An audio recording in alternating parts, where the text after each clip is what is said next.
In the vast cornfields, winding rivers, and rolling Ozark Mountains lies the convergence of the Mississippi, Ohio, and Wabash Valley. These hills and rivers have seen a lot of history, from Lewis and Clark to the Trail of Tears and much more. But perhaps one of the most overlooked historical events happened a century ago, right in the backyard of many who still call this area home today.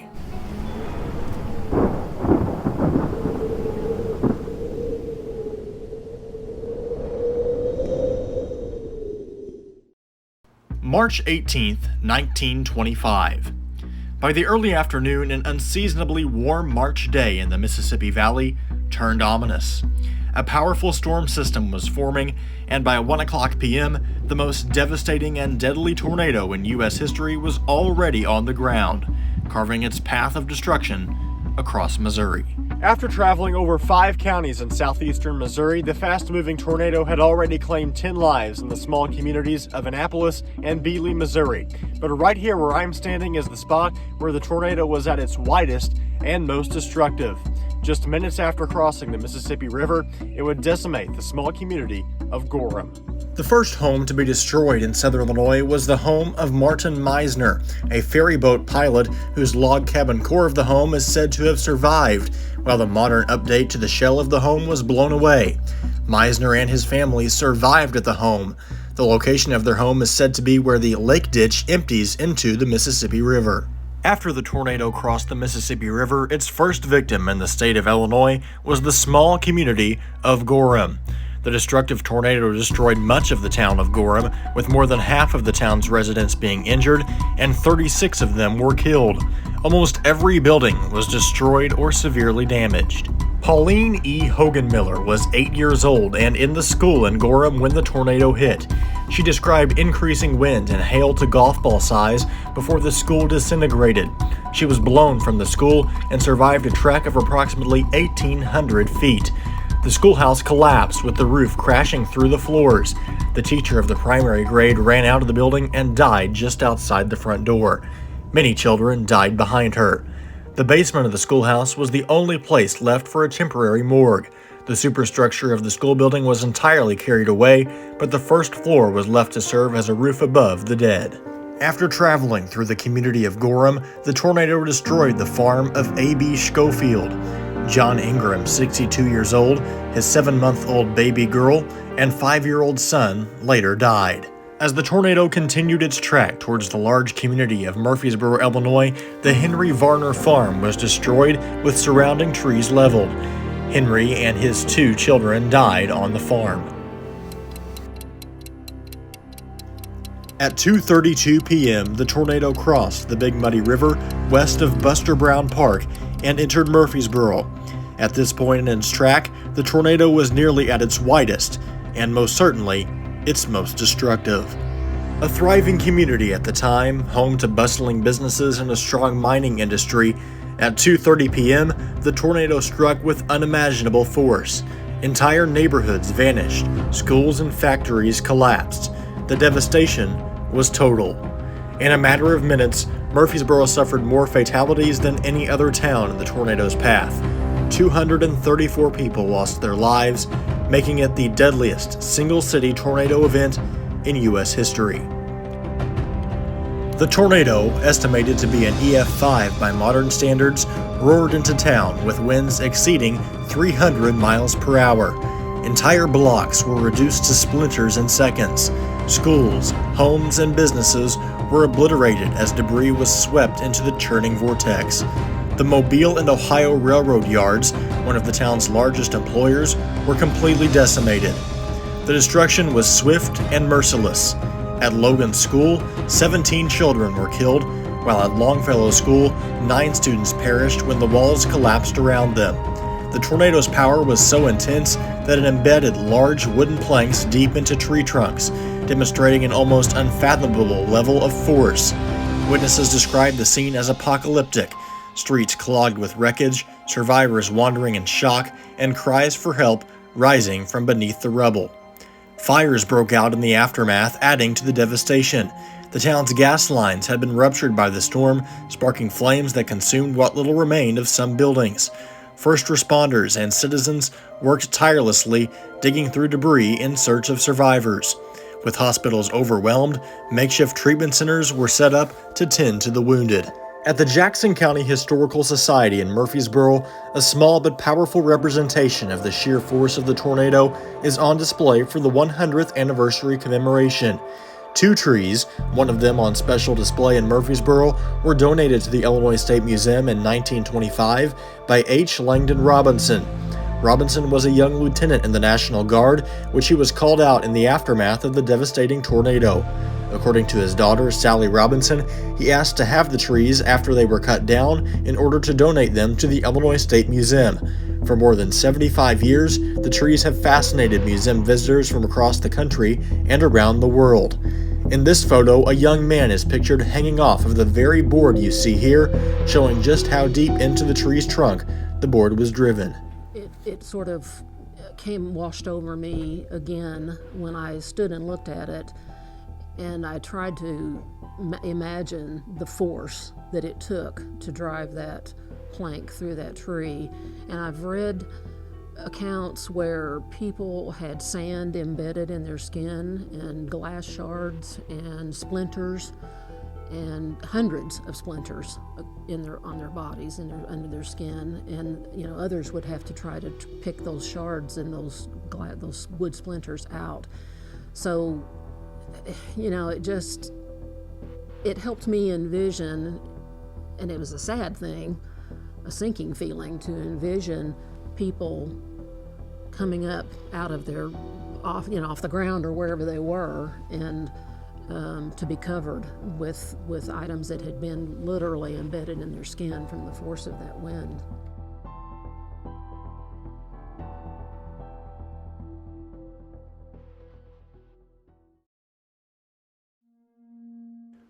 When the tri-state tornado struck Murphysboro, Illinois, its devastating force left few places untouched. Among the hardest hit locations were the town's schools, where dozens of children and teachers found themselves trapped in collapsing buildings as the storm tore through. Logan School was one of the largest schools in Murphysboro, housing several classrooms full of young students that afternoon. At the moment the tornado struck, the school building was directly in its path.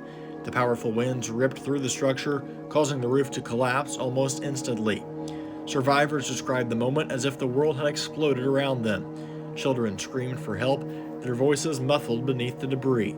Some were lucky enough to crawl out through pockets of space in the wreckage, while others had to wait for rescuers to dig them out. Despite the efforts of first responders and parents, 17 children lost their lives at Logan School that day, making it one of the deadliest locations in the entire town. Among the stories of tragedy were also those of incredible bravery. Teachers shielded students with their own bodies, sacrificing themselves to protect the children. One teacher, barely conscious and pinned under debris, refused to be rescued until all of her students were accounted for. I have read newspaper accounts and then some of the survivor stories where the people have talked about how, they were just out at recess, the kids were, and their teacher knew something out of the order, a bad storm, but I think sometimes the teachers, from reading it, seemed that the teachers knew that this was something different that was brewing, and so they're trying to get the children to come into the schools, and the kids barely made it into the schools. And then windows were very quickly blowing out, and bricks were flying in the air, and they were trying to get them down to lower levels if they were up on upper levels of the school. I read one account where a stairwell was gone, and people didn't know it, and they were just so used to it being there that they stepped off into that. And then so many more who watched that happen and who were in rubble, and when they started to try to climb out of the rubble, realized that there was one of their classmates or their schoolmates next to them, and they were not living. I can't imagine what that would be like for someone, especially for a child. When you think about what it took to bury the dead, and the effort that took. When you think about the fact that a lot of people died from injuries sustained months, years later. Many people died from the fact that it was March and it was still cold and people had their coal stoves heating their homes. And so when the homes collapsed on the homes, fires broke out. And some people were trapped in their homes and died from the fire exposure and smoke inhalation. So there was several waves of tragedy that happened, the tornado striking itself, and then the things that came as echoes of it afterwards. So I think those are things I think about when I think about just the human experience of the tri-state tornado in Murphysboro. Just a short distance from the now destroyed Logan School, Longfellow School faced a similarly grim fate. Though slightly smaller, it too was devastated by the tornado. The force of the winds caused the building to collapse inward, crushing classrooms beneath heavy debris. Others were thrown from the wreckage entirely, landing in neighboring fields and streets. Rescue efforts at Longfellow were just as frantic. Parents, teachers, and volunteers clawed through the remains of the school with their bare hands, desperately searching for any sign of life. 9 children were found dead in the rubble, their young lives cut short by one of nature's most powerful forces. In the chaos of the tri-state tornado, the sheer power of the winds lifted people from their homes and hurled them down the streets like rag dolls. Survivors recounted seeing neighbors and loved ones swept into the air, disappearing into the debris, only to be found blocks away, some miraculously alive, others not as fortunate. And a gentleman was talking about that he was waiting for his mother or father to come and get him, and they finally did, and they took him home. And he said, and when we got home, the lady from across the street was laying and her child were laying in our garden. And it struck me that was my great aunt that he was talking about. He was talking about where he lived, and when he did that, when he mentioned it, I thought, well, that was where my grandmother or my great grandfather lived, and right next door to my great grandfather was my great aunt, and so that was kind of a wow. I had never heard that before. So there are people just like me that they may have heard stories, but they don't really know the human aspect of it. When I hear him recount what happened, and it included my relative, that's kind of it kind of gets you.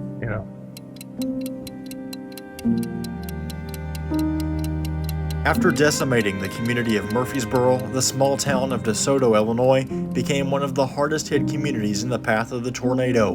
While Murphysboro bore the highest death toll, Desoto suffered catastrophic losses of its own, with nearly half of the town destroyed and a devastating impact on its population. A quiet farming community of just a few hundred residents stood directly in the tornado's path as it moved northeast from Murphysboro. At around 2:40 p.m., the twister struck with full force. Buildings crumbled instantly, trees were ripped from the ground, and debris was thrown for miles. Witnesses described the tornado as an enormous black cloud filled with swirling debris, moving so fast that those caught in it had no time to seek shelter. As in Murphysboro, one of the most heartbreaking aspects of DeSoto's tragedy was the destruction of the town's school. As the tornado struck, the school building collapsed on top of students and teachers, trapping them under the heavy wreckage. A staggering 33 children lost their lives in the school, making it one of the single deadliest school-related tornado incidents in U.S. history. A news article in the St. Louis Post-Dispatch the morning after the storm described the scene. When bodies were taken from the wrecked schoolhouse and laid out row after row, there was no one to claim the lifeless forms. The children's parents were either dead or on the way to hospitals. The school principal who escaped death was called upon to identify the children. His clothes were torn, and there were many marks on his body to tell of his harrowing escape. Apparently, he was dazed as he stepped from one bundle to another in an effort to identify the dead. The public school, a brick structure of 3 rooms, was demolished while 3 teachers and 18 or 20 pupils were inside. None of them escaped. This morning, 18 bodies had been taken from this building, and the search of the ruin was not over.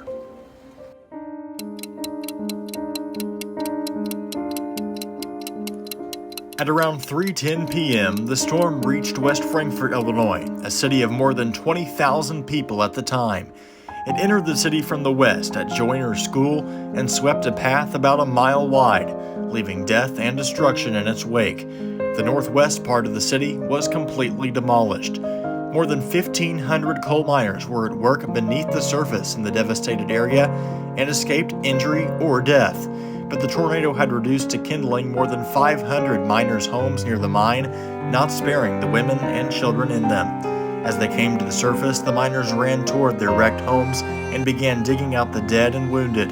Many mangled, bleeding fathers and mothers were rushed frantically among the wrecked homes, pleading for some word of their loved ones. Children ran screaming about the streets, calling for father and mother. Sounds could be heard of people moaning among the wreckage. Since these neighborhoods had no paved streets, a downpour that had followed the storm created almost impassable mire. Rescuers slipped and slid as they carried out the dead and wounded on makeshift stretchers. The rescue of the injured and the dead was among the first task. Before darkness, nearly 150 dead had been found in West Frankfurt. Nearly 40 of them were small children. One of the most heart-touching scenes was the long morgue of little bodies from which life had been snuffed. Hundreds of injured were cared for at the hospital and emergency first aid shelters in all parts of the city. Doctors, nurses, and ambulances rushed to West Frankfurt from surrounding cities to aid in caring for the injured and the dying. Improvised beds were set up in the hospital for the floors, corridors, and bathrooms.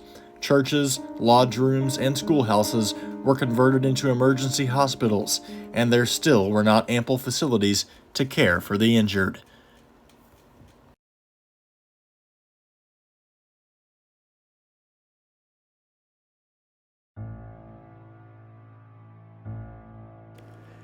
As the afternoon turned into the late afternoon of March 18, 1925, the tornado had already claimed nearly 500 lives in southern Illinois by the time it moved into Hamilton County. The tornado had already destroyed much of Murphysboro and West Frankfurt, Illinois, and decimated the communities of Desoto and Gorham. While moving through the mostly rural area of Hamilton County, Illinois, the tornado took an additional 41 lives in mostly rural areas and destroyed numerous farms and schools. After being on the ground for almost an hour in southern Illinois, the tornado finally crossed the Wabash River into Indiana, where it would destroy 2 additional communities, the community of Griffin and Princeton, before finally lifting off the ground. In the small town of Griffin, 25 people were killed, with hundreds more injured, and in Princeton, 45 people were killed, with over 150 injured. After being on the ground for over 200 miles and taking nearly 700 lives in the Midwest, the infamous tri-state tornado finally lifted just north of Princeton, Indiana.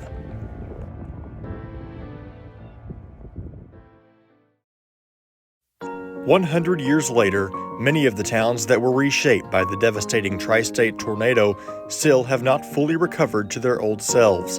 What used to be bustling mining towns, railroad communities, and Midwestern gems can define their history in 2 segments. Well, there's no doubt that the tri-state tornado serves as sort of a bookmark in the community's history. I mean, you can divide the community's history from 1843 to 1925, and then from 1925 on.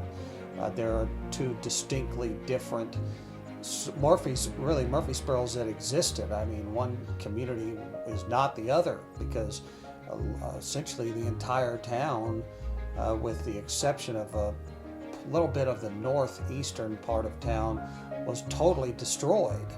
And the resilience of the people to rebuild is really what's quite interesting. I think it's also very interesting that architecturally, when you go around Murphysboro, you have a whole section of town that was built at the same time and in the same style of construction. And so, if you know what you're looking for, even to this day, it's very obvious that you could tell that something very significant happened. In the modern world of weather, things are much different today than they were 100 years ago. However, the scale of destruction from events like these remain the same. In 2021, a similar long-track tornado destroyed communities in 4 states, just 100 miles south of the tri-state tornado's track. With each catastrophic event, staff at the National Weather Service in Paducah, Kentucky is advancing their technology to better prepare for events like these. The meteorologist, scientist that developed the Fujita scale, he looked at the tri-state tornado as kind of a proxy for coming up with his scale. So with something like that, you're looking at photographs, you're dealing with interviews, anecdotal evidence, newspaper articles, anything you can get your hands on to understand the scope of what happened there. Obviously, because he wasn't there, so he, utilized all those resources to research what would his scale look like. And from what we understand, that he was the one that was the storm, that was the tornado that helped him come up with the Fujita scale. And so I think that's a huge difference, is that back in 1925, they didn't have any of that. They didn't have any tornado outlooks. They didn't have forecasts that went out more than a day or two, and even those were just outlooks with not much precision at all, because they didn't have forecast models. They didn't have computers to be able to help them analyze those equations that govern the atmosphere. So, it's night and day difference. You can't even compare, because it's a completely different time now. Now, over a century later, all of those who survived the deadliest tornado in U.S. history have now been lost to history. That's why it's so important to remember what happened here, and the reason that new historical markers have been dedicated on the 100th anniversary of the tornado in the communities of Gorham, Desoto, and Murphysboro. It is a form of recognition to acknowledge the loss and the trauma that the communities went through, but also, as Mary has mentioned, the ability to recover from that eventually and rebuild and go on with life. So yes, those markers are that was touching to read the markers. Today is a solemn anniversary. 100 years since the deadliest tornado in United States history. 100 years ago, in this place, at this time, all around us, the reality of the situation was stark. Homes and businesses that had risen into neighborhoods in a bustling downtown, built with the sweat of brows and by calloused hands, came crashing down and thrown into the air for miles. Children who had just that morning bounded with the energy that naturally springs from youth had their lives cut short by nature's fury. Sheet music from a song written shortly after the tornado had passed, entitled "After the Tornado is Over," reflected the mood of the aftermath. The opening lyrics read, "I once had a home sweet home here, with families so kind and dear. The Red Cross tells me they are dead, among the debris straight ahead. Death seems to come to every door, the strong and weak, the rich and the poor." 100 years ago today, this was a community torn apart, like a wind-tattered flag. The question in the minds of many had to be, will Murphysboro go forward again?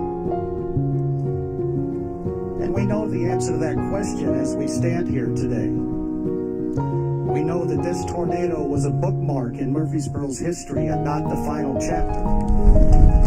Henrietta Diltzer, Norman N. Dixon, Charles M. Dukes, Ernest Hinchcliffe, Sally L. Hinchcliffe, James Holliday, Sarah Cochran Holliday, Mamie Martin, Maydell Martin, Mary Maynard, Ben McAllister, Orrin McBride,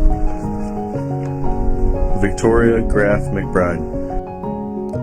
The New York Times wrote on March 23rd, 5 days after the tornado, Quote, while hearses and ambulances threaded their way through streets with the dead and injured, the wrecked town of Murphysboro resounded today to the noise of carpenters, hammers, and saws as the repairing or rebuilding of hundreds of homes, businesses, places, and industries which were wrecked by Wednesday's tornado got underway. Imagine, 5 days later, a community was coming together to rebuild, restore, and make a way again. It's one of the things that makes our community, our region, and America so wonderful in my eyes. Tornadoes, terror strikes, earthquakes, hurricanes. Americans don't quit, and our town didn't quit.